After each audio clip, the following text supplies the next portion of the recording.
Yeah. So, Sabina, thank you so much for being here. No, such a pleasure. Thank you for having me.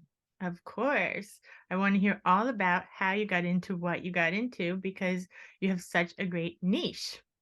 Oh, thank you so much for saying that. Um, I was always very interested in surrealism. I never really studied art per se at school or anything like that. I always loved surrealism, and I loved Salvador Dali, and I loved Man Ray. And I've had like a really non-linear career. I I was an academic at school. I was kind of told I wasn't very smart. I was told I wasn't university material because I didn't fit into the school mold, if that makes sense.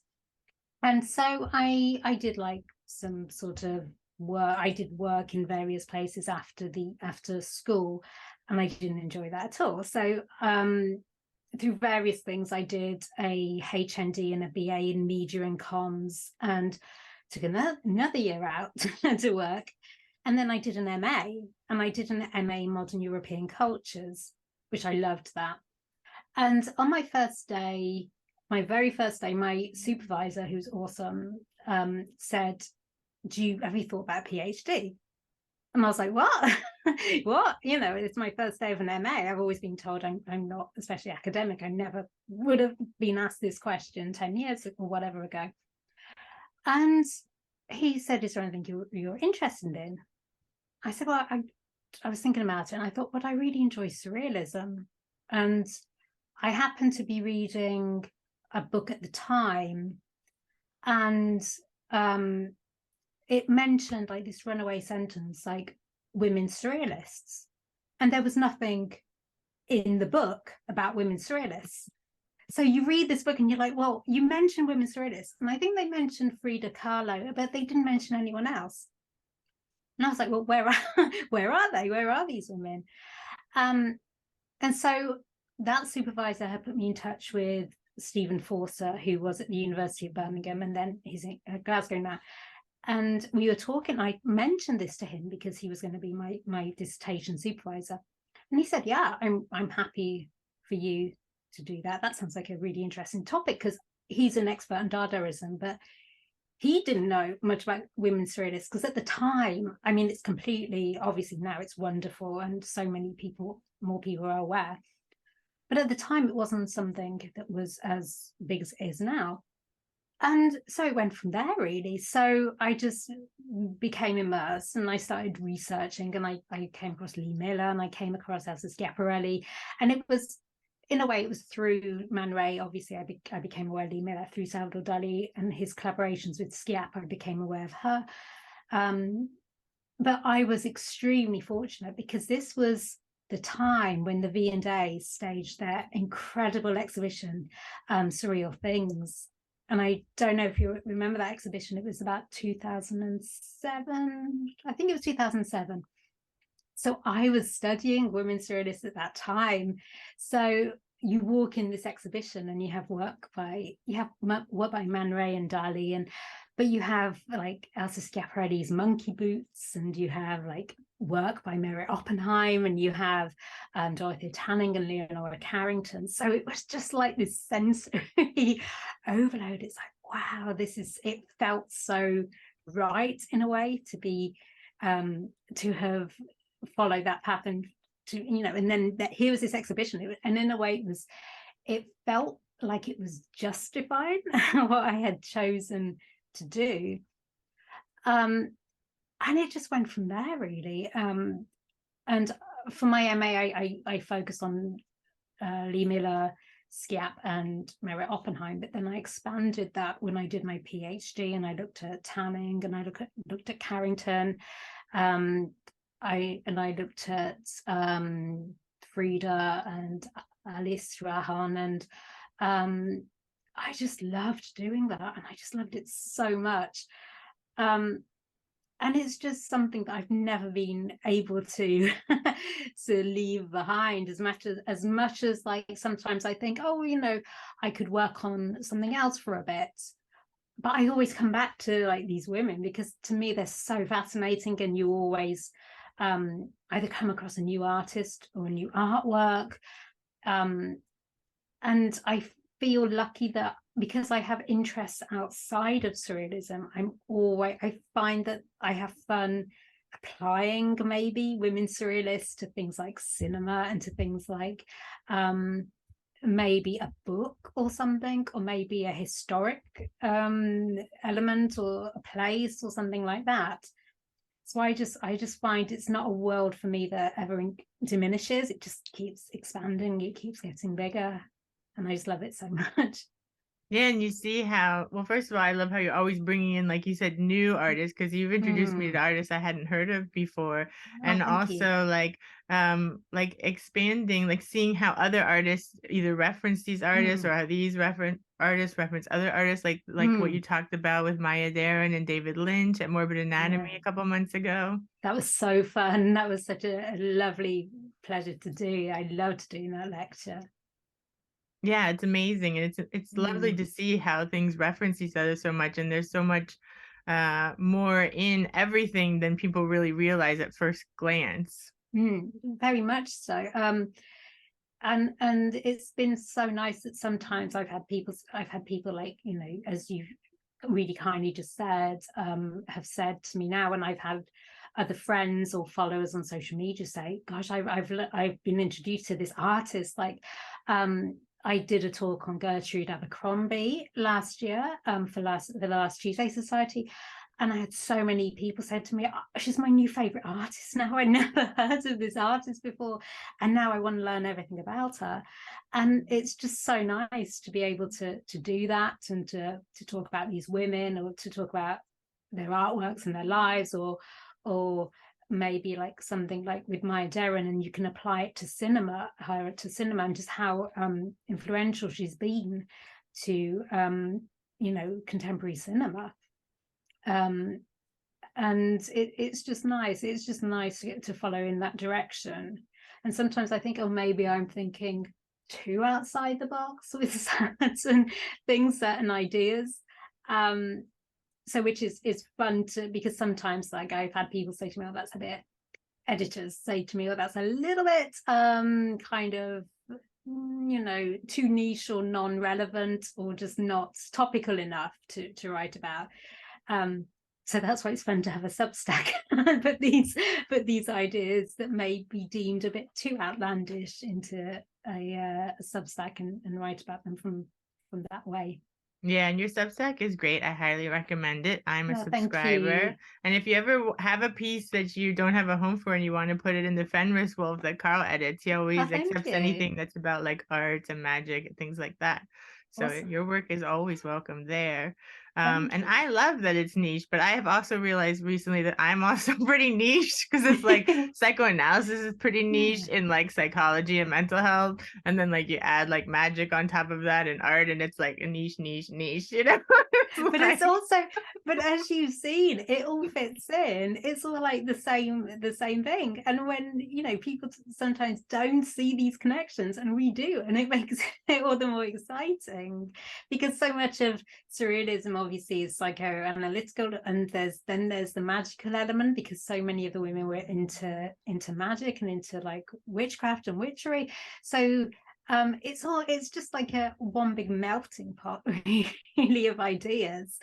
And so it's fun to show people how they, as you have yourself, it's fun to just connect those threads to people, to say, well, really, it's not as outlandish as you may think it is. It does make sense in our heads. It makes sense. And it definitely does. yeah. And it's Mm. just something that's been left out. Like the women surrealists Yeah. themselves were left Mm. out of art history, basically. They're just like Yeah. models and muses, right? Mm. Mm. And historically. And then the fact that all of these people were like practicing magic and witchcraft was also left out. And that's only Yeah. coming to light in the past few years as well.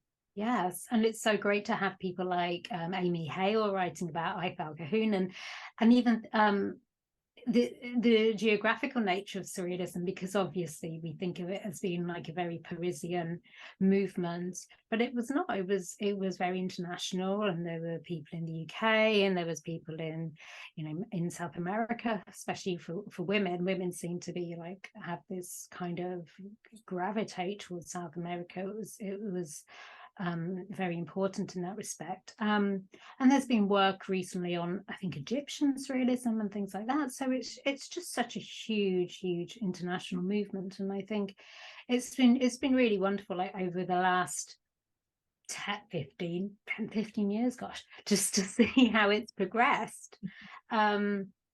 So yeah, it's been super interesting, and it's always thinking, oh, what's going to be next?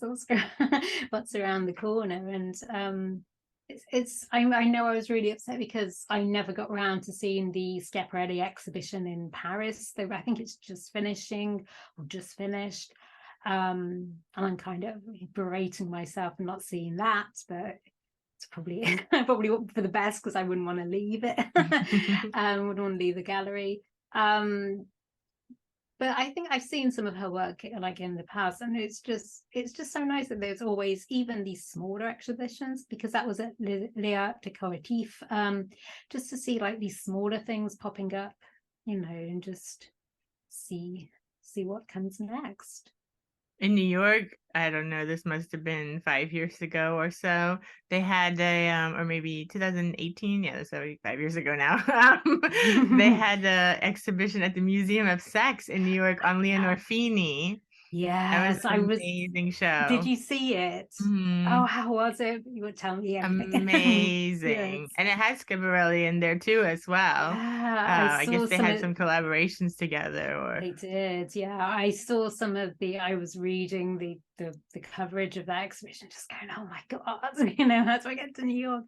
And I think that's something that I need to work on, I think, in like this year and next year, and just try and get out there more to some more of these exhibitions, and just see, because I kind of get complacent in that respect. And I think because I'm not I don't have a concrete outlet, or I don't have, I'm freelance, so kind of you pick and choose what you see.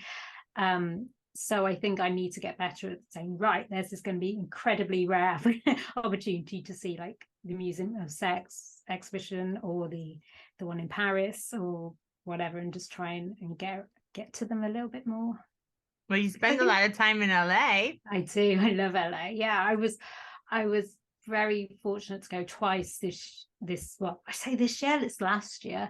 And I kind of fit archive visits in whenever I go, because I hadn't been for 2 years, and I was getting, obviously because of the pandemic, and I was and I need to go back to LA. And then I stayed for about a month each time, but when I went in the spring, I was looking at Man Ray's archive in the Getty, Wow. and that was wonderful.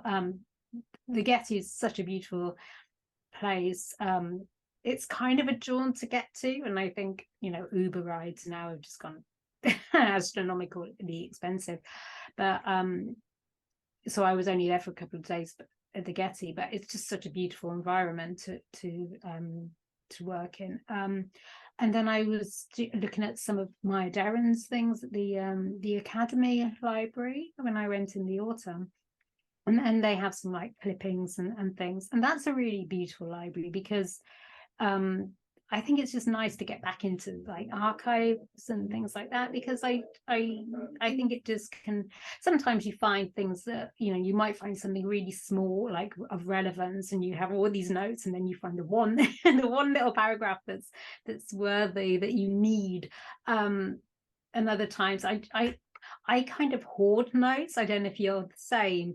I tend to make a lot of notes for various things, and even digitally, and then sometimes you put them aside, and a couple of years later you're thinking, hold on a sec, I might have something of relevance to that. And it's kind of amazing what you accumulate over time. And I've sometimes found things that haven't been relevant to that particular moment, and then months down the line or years down the line I've come back to them. So I always think it's fun to kind of have have your own archive of information and things like that. Yeah, But absolutely. but I do love LA, and I think it's an undervalued surrealist spot. So I'm trying to work on that at the minute.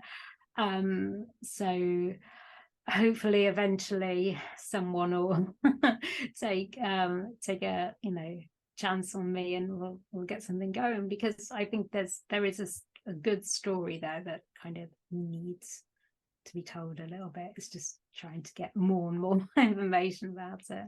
Yeah, what are your ideas about surrealism in LA? A My little idea. taste. Oh, well, Man Ray lived there for 11 years. So I have kind of, and like other people sort of lived there for a bit. Anais Nin lived there.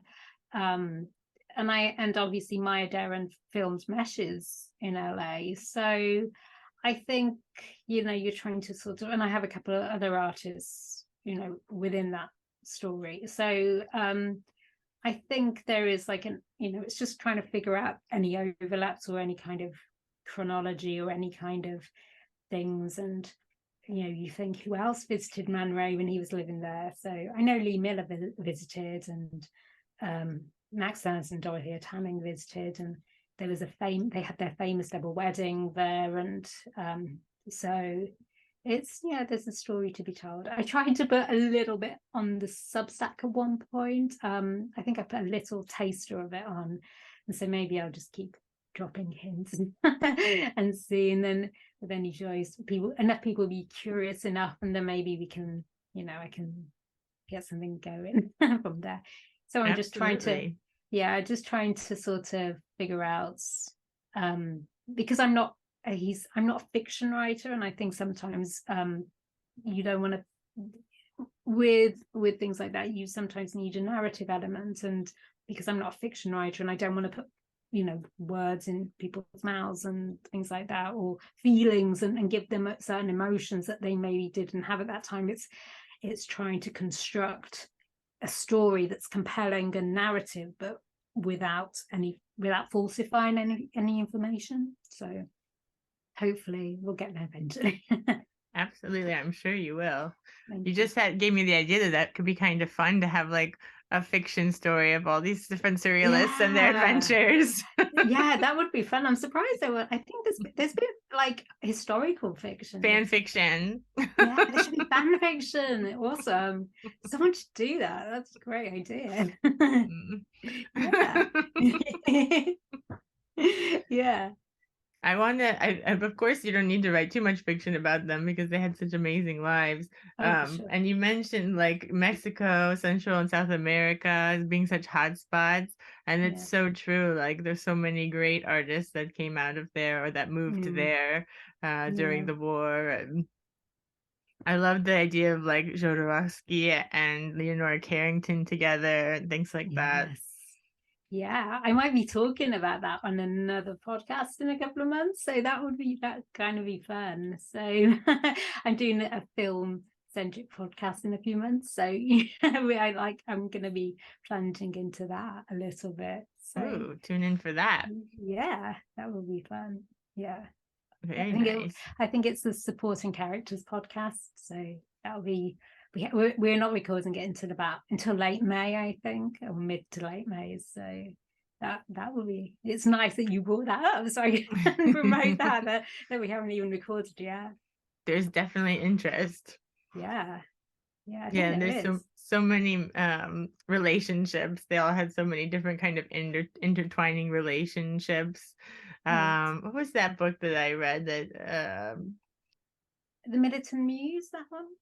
Yes, that's the one. Oh, cool. Yeah, that one's a great book.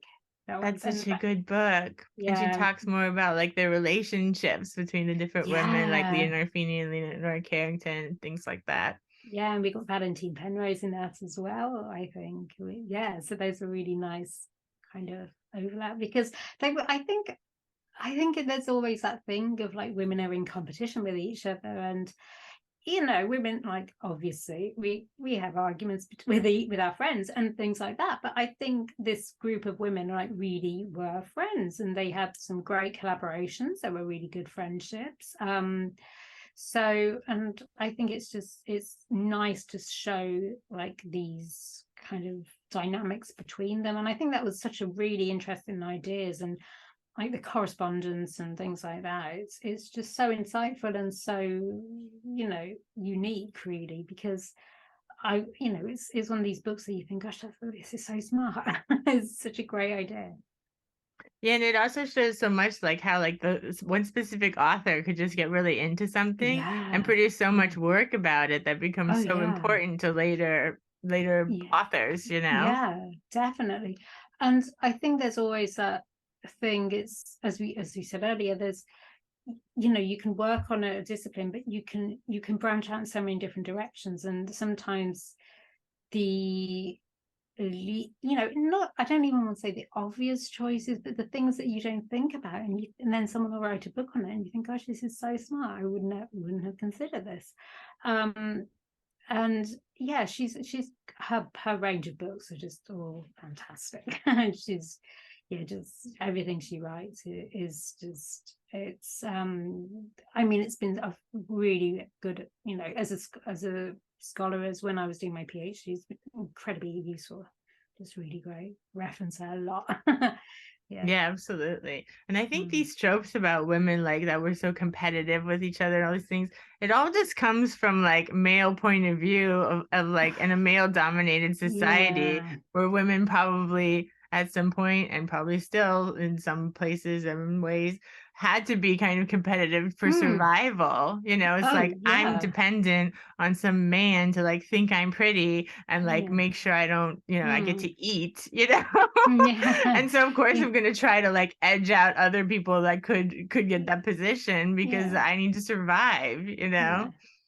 Yeah, and I think as well, it's just one of these things, and I think in a way I feel, it's like in some respect I feel guilty for like coming to women's surrealists through men, but at the same time it was like at the time there How else would wasn't you get there? exactly, and at the No other time that, info. yeah, and especially at the time, I think it's easier now because there's much more, and Katie Hessel has that incredible podcast, The Great Women Artists, and Ooh, she I'm looking that up. yeah, if you look at her Instagram, I remember when she kind of started the Instagram, and she's written a best-selling book now about women artists, and saying how it was all men in the gallery and like no women, and like a lot of people, they can't name 5 women artists, and she just wanted to like change that.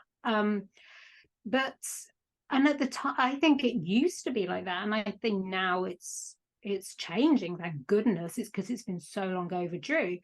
But and especially like when you look at certain things about women's surrealists, a lot of the times it was a case of, they always talk about in some books, so Picasso was there with Dora Maar, and then it's like obviously Dora Maar got that reputation for being kind of, they always said she was insane, but she wasn't like the most probably stable person. But if you were with Picasso, I'm sorry, but he kind of, it's Picasso at the end of the day. He had a lot to do with that. And Dora Maar was brilliant, and so because of Dora Maar we have all the all or most of the photographs of Picasso painting Guernica, but that wasn't told at a specific point. It was just, here's Picasso's painting Guernica. Well, who was the photographer? It was Dora Maar. So it's even things like that kind of, even though they don't seem significant, over time they build up, and then a woman's name will be left off, and then you're like, well, he was the photographer. And but I think Dora Maar was brilliant, and I just think obviously Picasso kind of didn't do anything for her image at the time, but she was a phenomenal talent, and it's just very, very tragic story. So but she was great, she was amazing, she was an amazing artist.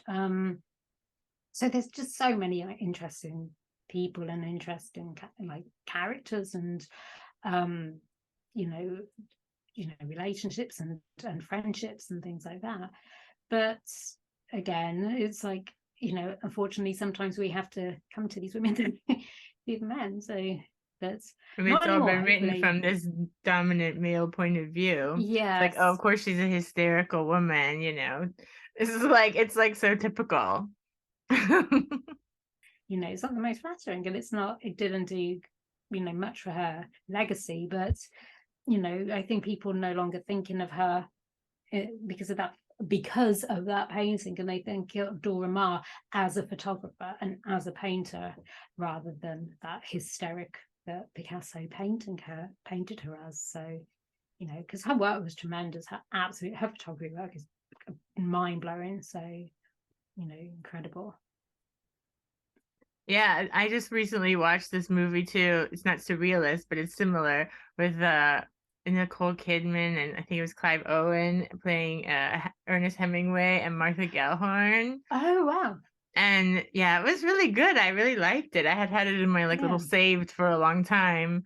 Um, and they did the same thing to her. Like the movie seems like it comes from like a book that she must have written or something. It's like her story. But it's like housed in like her being interviewed later in her life. And at the end of her life, they have to bring up. They're like, oh, you're one of the most like famous war photographers of all time. You've like photographed 50 years of different conflicts. But tell us about Ernest Hemingway Yeah. and like what Yeah. what you owe to him for like the bump he gave you in your career, kind of thing. Yeah, It's just like. no. Yeah, because you wouldn't have that, like, if it was a Hemingway biopic, they wouldn't have asked him the same They question. wouldn't That's probably even mention her, no, except for like, oh, he no. married this woman. Yeah, it's just I'm so curious about the Lee Miller biopic, because they're making the Lee Miller biopic with Kate Ooh. Winslet, and Ooh. yeah, and it's I think the estate, I think it's with the estate are like backed it, and I'm pretty sure they're involved in some capacity. Alexander Skarsgård is playing Sir Roland Penrose, which is Whoa. very interesting, which I'm looking forward to that, because he had some proclivities. I'm looking forward to that. Is that picture that you recently posted of Skarsgård? You Oh, the one posted. yesterday. Yeah. No, that they Okay. should include that. They should include that because there's some photos. Yeah, they should definitely. I was, as you said that just now, I was thinking, yeah, no, that one was from Infinity Pool. It's the new Mm, Brandon Cronenberg film, okay. David I haven't seen Cronenberg's that. son, and it hasn't come out yet. I think it premiered yesterday at Sundance. Okay. So I think he's doing some very interesting kind of roles at the minute. But I'm intrigued by the Lee Miller film, because I think it's focusing on her war photography. And I think I'm not you're always curious when an estate backs a project, how much they're going to reveal about a person's life, how much of it's going to be on the art, how much is going to be on the life, and how much is going to kind of be glossed over a little bit. So I'm intrigued whatever they include. So yeah, I don't think they'll shy away from certain things, but some things you just kind of wonder. You wonder, because obviously they want to promote a legacy, and they want to keep a legacy alive, but maybe they don't want, like everything coming out. They don't want everything coming out in the open, but you're just always kind of wondering. I'm just very curious about that. So, Yeah, and see what they do include. yes, yeah, because I know the person's been cast as her kind of her assist, because she worked with another photographer during the war. I forget his surname, was a younger photographer, David something. I'm really bad with surnames, and I'm pretty sure they had a relationship. So I'm curious if they go along that, they reveal that, or if he'll just be there as her kind of Assistant. Is that the person in the picture with her when she's like at the bunker, like at like Hitler's bunker, and there's Yeah, like her yeah, and this other person. yeah. I'm pretty sure. Yeah, I'm pretty sure he took the photo in when she was in Hitler's bath as well. He may Oh have yeah, taken that yeah. one. So yeah, they were obviously they were together a lot. So I'm kind of curious how much is told How of that. salacious it will be. Yeah, I don't think it'll be very salacious, but I mean, you just wonder. You Hopefully always they give us a wonder. little. They give us a look because I think we want the truth because it's just one of those things. So What do you think about? I know that they do these like biopics that are like totally imaginary, like this one that came out on Marilyn Monroe recently, where yeah, they just like make up stories about her. What do you think yeah, about that? I watched that, and I mean, it's like with Marilyn, you just think I'd rather probably watch Gentlemen for Blondes again, or Yeah, like, just watch her yeah, films. so Yeah. funny. That's just like one of the best like feel goods, just bubbly, oh, it's fantastic. I just love that film. It's just a joy. And even How to Marry a Millionaire, something like that. I think I would rather watch both of those back to back than sit through Blondes again. But I went to see Babylon yesterday. Have Oh, how was you heard about that? that? I really liked it. I know that's been very divisive.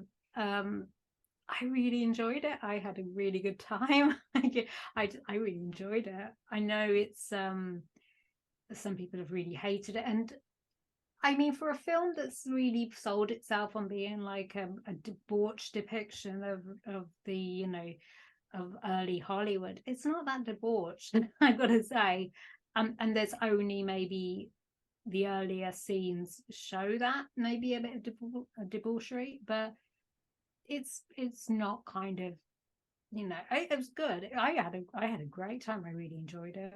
And I probably in the minority for saying that, but a lot of people I know have loved it as well. I'm going my movie criticism has definitely like gone down, like much less critical, Yeah, because I used to not really yeah, go to many movies, but I also like lived yeah, in New York where you could go to everything. So I would yeah. just go, like I lived my office was right near Film Forum. Oh So I would like go to wow, Film Forum nice. like if I had a break during lunch or like after work or something. Yeah. So I was always seeing like these really great quality films. But now that I live in this little town, I'll basically watch whatever comes to Yeah. our theater because it's like that's what's here. I mean, I won't Yeah. watch like a Swedish children's cartoon, Yeah. but like last night we went to see, here it's called Operation Fortune. It's like the Guy Ritchie movie with Aubrey Plaza. Oh, We yeah. went and saw that last night. Like probably before I wouldn't have bothered to see that, Yeah. but it's like it's here and it's like a regular Yeah. movie. I'll go watch it, and I'm gonna go watch this one with Tom Hanks called A Man Called Otto, which is based Oh, on a yeah. Swedish movie that was based on a Swedish book called A Man Called Ove. And I saw the Swedish version, so I'll go see what Tom Hanks did with that. And Babylon's coming next week, Mm. so I'll go see that too, Yeah, for sure. I think that's why I love LA so much, because of the rep theaters, and there's always something. If you got like an afternoon, or you think, oh, I haven't got anything, I'm not seeing like any friends tonight, oh, I'll go to the movies, or whatever. And because of, I mean, so many theaters now in LA even are closing down and things, but you can go to the Los Feliz 3, or you can go to New Beverly, or even like there's so many like AMC cinemas, like, which I know is a franchise, but then they're so scattered. Or you can go to a different chain, but Birmingham, because I live in Birmingham in the UK, and we have a couple of like good independents, and so we're trying to get, like, I think that the one of my independents is really working to get like more quality film in Birmingham, because even something like, which is strange, even the chains sometimes they don't show certain films, or they'll show like something like Babylon for maybe a week and then not show it again. And I don't know if it depends on the box office numbers in the States. I just don't know how it works out. But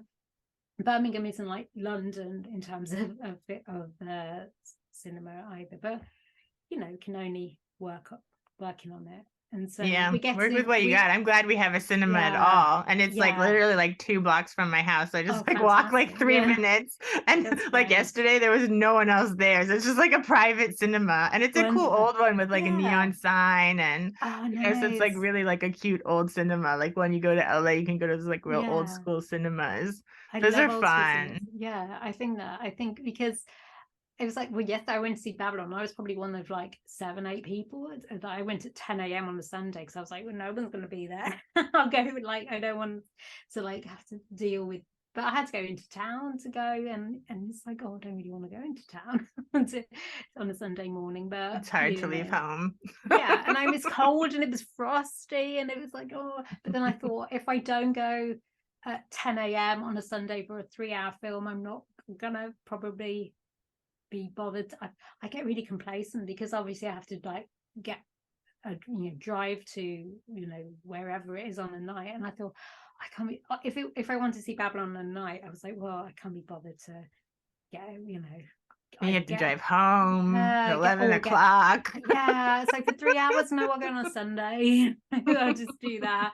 I'll be back, by early afternoon. It sorts me out, and then I'll be good for the week. I feel like I've done something because, especially because it's been cold. But I'm glad I went. I enjoyed that. And I saw a preview of a couple of weeks ago, my reps, and I saw a preview of the Nan Golden one, or the Beauty and the Oh, Bloodshed. cool. So I don't know if you're getting that, and that one is incredible. We won't get that. No, it's an incredible film, incredible documentary. So about her life and her art and her kind of activism to take down the Sackler family, who are obviously owners of Purdue Pharma and responsible for the opioid crisis.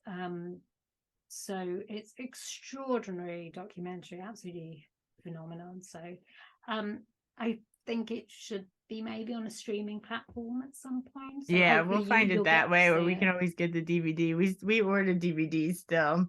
Because Yeah. people say that everything's on streaming, but it's not. Like It's Marilyn Monroe, not. for example.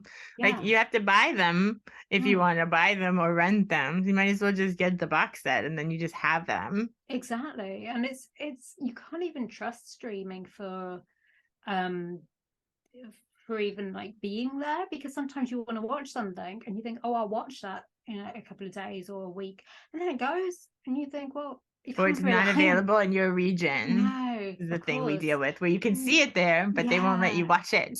Yes, I hate that. It's like, It's give it so to annoying. me. Yeah, and it's so annoying because it's like, if we need, I always think this, I think, well, if I need a book for something, if I need like a book about an artist or something, I will try and buy it because there's no guarantee that I'll be able to find it on loan or something. So sometimes I just trawl eBay for these out of print books. And I think we're getting the same way now with certain films, because I think a lot of distributors are doing a good job of like re-releasing like films that maybe were less difficult to get a hold on, or were out of circulation for so long. But I think eBay can be good for, sometimes you think, I need a certain art book, and I think, so you'll trawl eBay and you might find one. Or I think we're getting like that with DVDs as well. So yeah, it's all the media. Just surround ourselves with all the media. But I taught sorry, What were you gonna say? I was going to say, another good film. I don't know if you've seen it. Have you seen the Diane Arbus like kind No. of? It's inspired. It's called Fur. It's called A Portrait Arbus, A Portrait in Fur. It's Nicole Kidman Wow. playing. It's really interesting because it's not like it's not a straightforward biopic, but it's inspired by Diane Arbus, and it's really well done, and it uses her imagery really beautifully. I can't Oh remember. I yeah, I've think seen this movie like over the front, but I didn't know it had anything to do with Diane Arbus. How cool. yes, that's really good. That's really good. And I Okay, think I'm gonna watch it's that. I think it's nice when you have artist biographies maybe like that, because you're not sort of thinking, no, they got that wrong, or they got that wrong, or they haven't included that. It's just I think it's very well done. I think it's really well done, and it's just so great to look at and very clever. I'm gonna check that out. And as far as Hollywood debauchery, I know we talked about this before because you just recently got his book, but people should just go to Scotty Bowers because Scotty Yes. Bowers is the best for old Hollywood debauchery. Yeah. And I already ranted to you about how I'm mad at Ryan Yeah. Murphy for ruining Scotty's story in his Hollywood show. Yeah. Scotty was not yeah. ashamed to be a sex worker. He was super into being a sex Oh worker. yeah. He was proud. Some of the stuff though in his book, you're just like, okay, you know, especially when he was younger, some of the stuff that occurred during his childhood, you're like, oh my gosh, that wasn't, nice to see. But he just kind of everything, like he writes, he just water off a duck's back. He's like matter of fact about it. Yeah. It's incredible to just see someone. I mean, I felt sorry for his wife, his partner, his long-term partner, because you think, he treated her very well, but then he's like has this whole separate life. And I felt sorry for her, because you're thinking, did she really put up with this? Because they were together for like how long, 60 years or something, but they weren't together, but he literally just everyone he takes down, not takes down, but reveals a lot about everybody in Hollywood. And it was just super interesting. But I heard, because I was googling something about him, and I think Seth Rogen and I forget his writing partner's name. Apparently they've been hired by which director to do a film on Scotty Bowers. Oh, really? Yeah. Great. So the documentary is great. Yeah, I'll have to read that. I think maybe they also saw Ryan Murphy's Hollywood and were like, no, that's not how it went down. Yeah. I'm curious to watch Hollywood now, just because to see how kind of bad it was. Yeah, it started off really good. The first like 2 episodes, I was like, Yeah. they have Scotty in the gas station and then people coming and getting hooked up and everything, and it's great. And I was like, oh, he's gonna tell this story. And then it just derails into this whole like fantasy that Ryan Murphy had about how like one character is a Black woman, one character is a half Filipino person, and there's like they have somebody of like every kind of diversity. And then they all get together and like make their first movie, and it wins an Oscar. It's like, this is not even close to reality, and it's like so not close to reality that's not even nice to like pretend that this is like a possibility. You know what I mean? It's like in like the Hollywood of like the 1940s. You're gonna have like someone of every stripe like make a movie together and they win an Oscar and they all have a great life. It's like, that's not what happened. Like, let's not whitewash Hollywood like that. Ryan Murphy, come on. Much more effective to actually tell people's real stories and then hope the industry changes as it seems to be. Well, he always has to kind of do something about it. Like he has his fingers in on all of these kind of like. Did you watch Dharma? Did you watch his version? Couldn't watch it. I tried to start it too, but I was just like, I can't. I think we did speak about this, because I watched it all. I thought it was one of the best things Ryan Murphy's done, but I know maybe I'll watch that too then. I think obviously, because Ryan Murphy is just such a controversial producer or director or whatever he puts out. I think always has that element of, why is he doing this? Why is he doing this thing about this person or that person? But out of his work, I think that was well done. Obviously it wasn't, he shouldn't have gone ahead without the families. Families didn't give the go ahead, and he went ahead and made it anyway, which wasn't great. So I think he's always going to be some kind of problematic. I've also only watched I watched the first 2 American Horror Stories, which I liked, and then I think whenever the Coven one came out, I watched like Yeah. part of it, and it's just like he just has too many like tropes. Like, this Okay. is Wishes. We're gonna take Marie Laveau, and she's gonna be like this, and it's Yeah. just like, I don't know. He takes things that I should like things that I like, and then he like turns them into something that I don't like, that I just like hate what you're Yeah. doing with it. Like he also did that to Anton LaVey. It just like made him this like crazy like Satanist person that like jumped down. It's like, yeah, it's just like that's not really how he was, and that's Yeah. fine. I understand it's like a stereotype, but like actually Hmm. that's someone's dad and like someone's Yeah. husband, and like those people are alive, and Yeah. like they're kind of tired of their like family member being painted in this like ridiculous way, Yeah. Yeah. So I think I started Hotel. I think I started American Horror Story Hotel because obviously I'm very interested in the history of the Cecil Hotel. And obviously I was like, oh my gosh, he's kind of recreated the interior and everything. And I think I watched a couple of episodes and then I think I forgot to carry on. So again. again, The yeah. best review.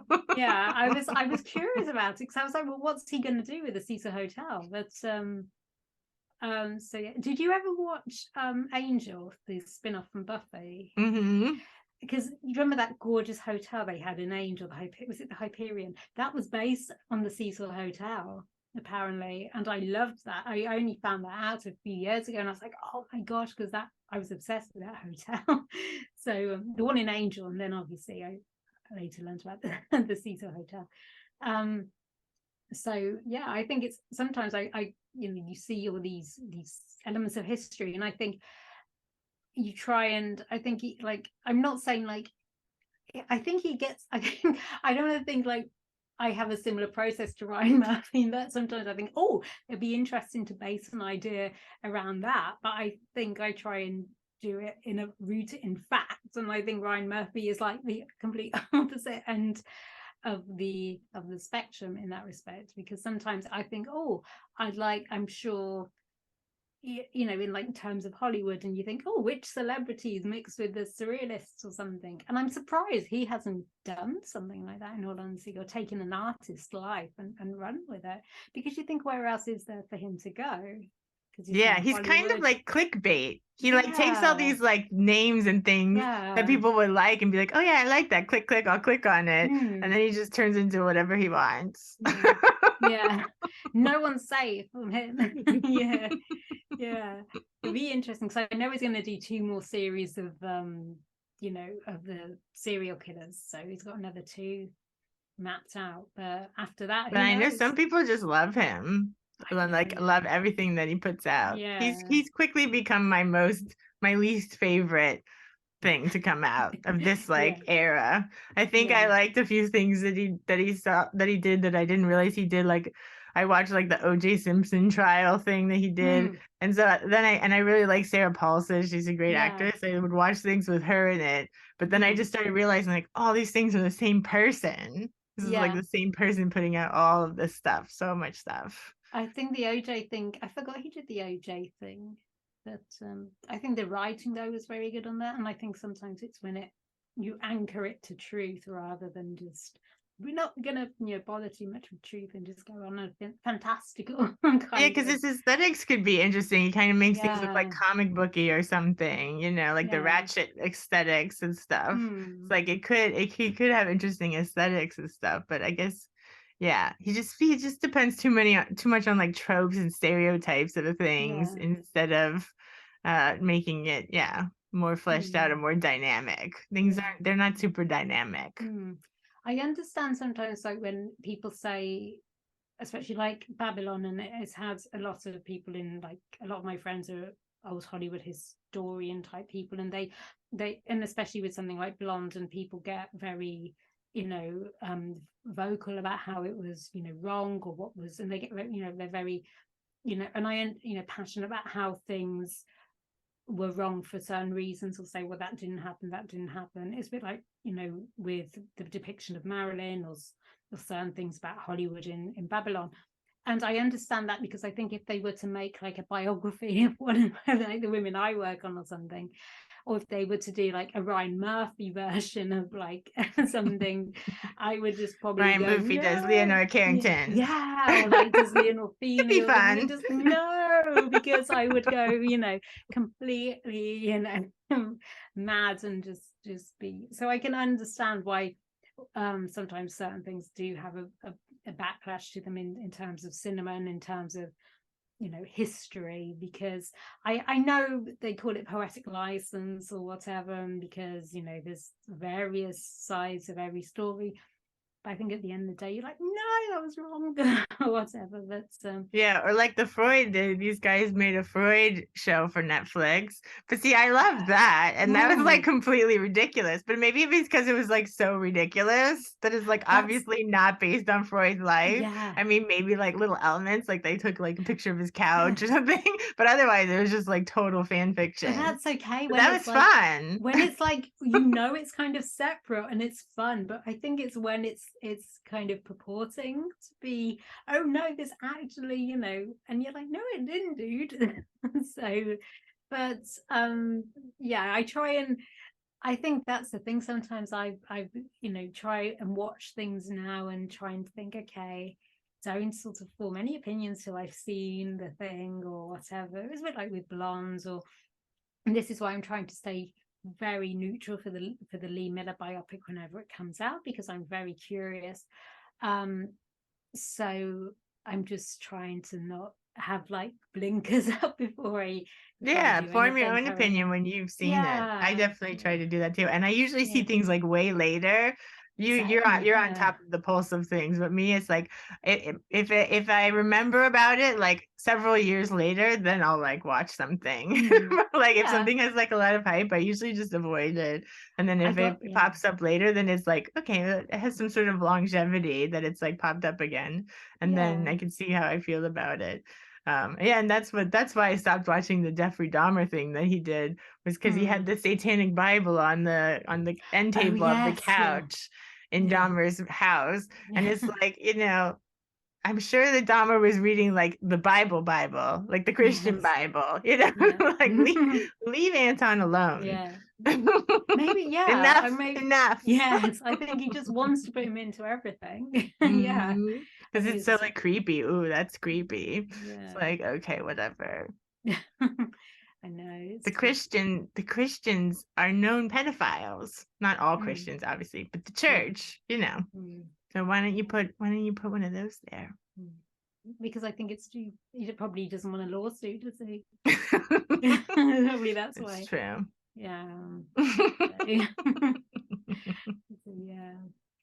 Was there anything else that you wanted to mention that we didn't get to? I don't know. I think we've kind of we've talked about all different things.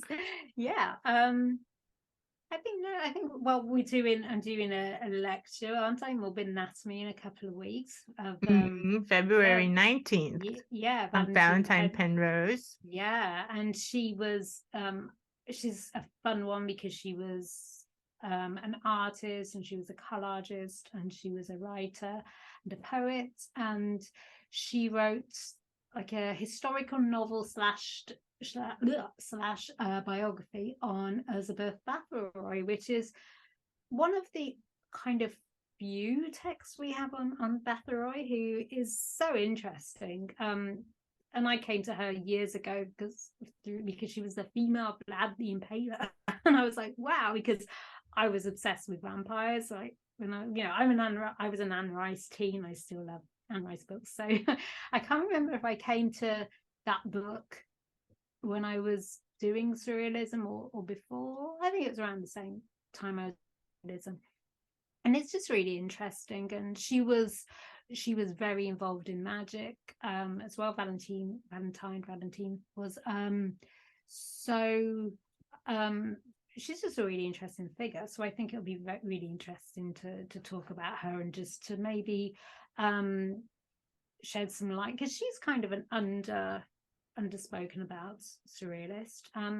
She was married actually to Roland Penrose, who went on to marry Lee Miller, and she was good friends with Lee Miller. So, and kind of Roland cared for her until she died, and then, you know, he did the same for Lee, and when she died. So, you know, they were kind of, you know, a good kind of, they were all good friends.